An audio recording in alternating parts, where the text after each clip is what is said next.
Did you know that your government is making you pay 938 Rand a month, even if you don't use the electricity? It's the best in the world, baby. What's up, guys? You with your boy Sonwabo Thetha, aka the best in the world. Do yourself a favor. Don't forget to like, share, and subscribe. It really helps the content grow. So in today's piece, man, I'll be discussing an article that was written by a well-renowned journalist by the name of Heino Labaskachni on the mybroadband.co.za website. And it's alleged that solar power users must pay 938 Rand a month even if they don't use our electricity. That's a quote from Eskom. That is completely madness. How can you make people pay for a service that they don't even use? How? How, Sway? Because I feel like as South Africans, we have succumbed to the government so much, and everything they do and say we must follow. And some of it is completely madness. I mean, look at the extreme hikes of the petrol price. Why is petrol cheaper in our neighboring countries, such as Botswana and Lesotho?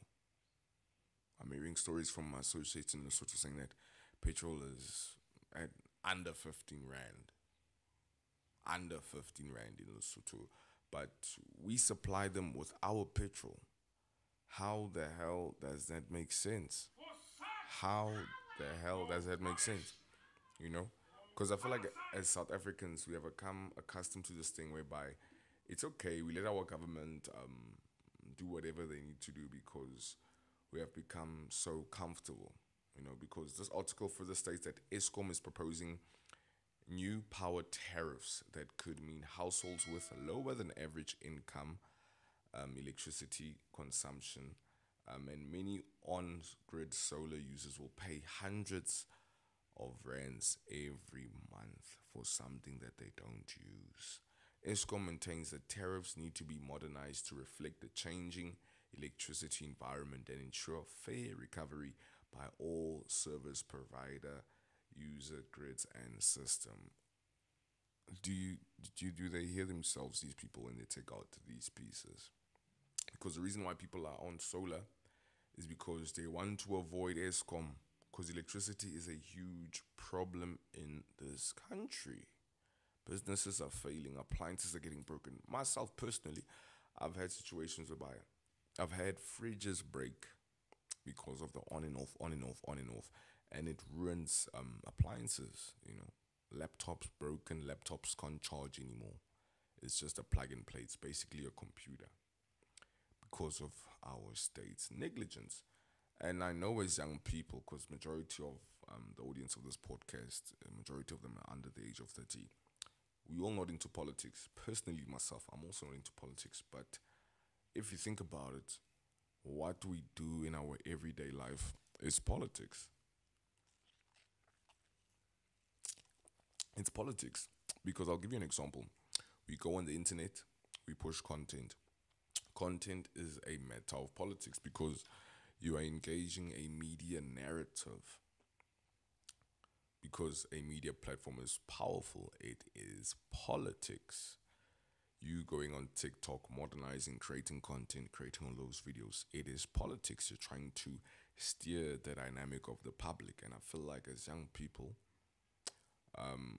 we should not be victimized by these leaders, man. We should actually stand up, not stand up by the typical way, but stand up in the sense of thinking free on how you can empower yourself and the next young person. Because let's be honest, half, not even half, like our cabinet, I don't think there's someone there at the age of 40 or younger.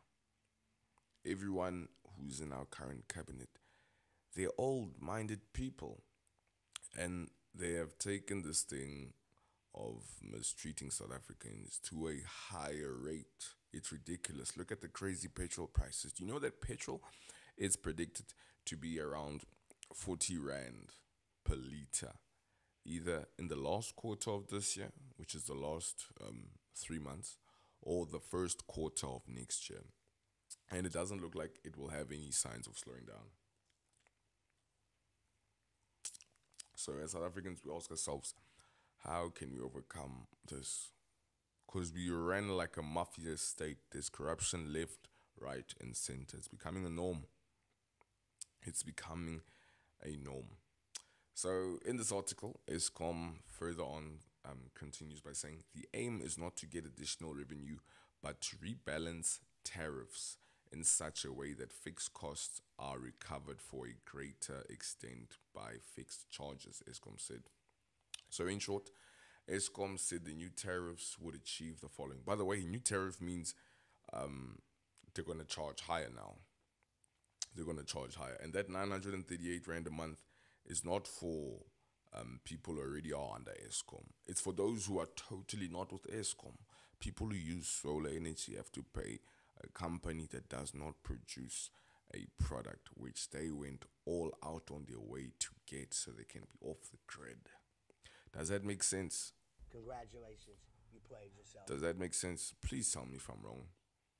Anyway, in short, Eskom said the following tariff would achieve: avoid unjustified over and under recovery costs from customers that create unintended subsidies, to ensure fairness, equity, and transparency of subsidies existing in the system, including the use of system costs for generators.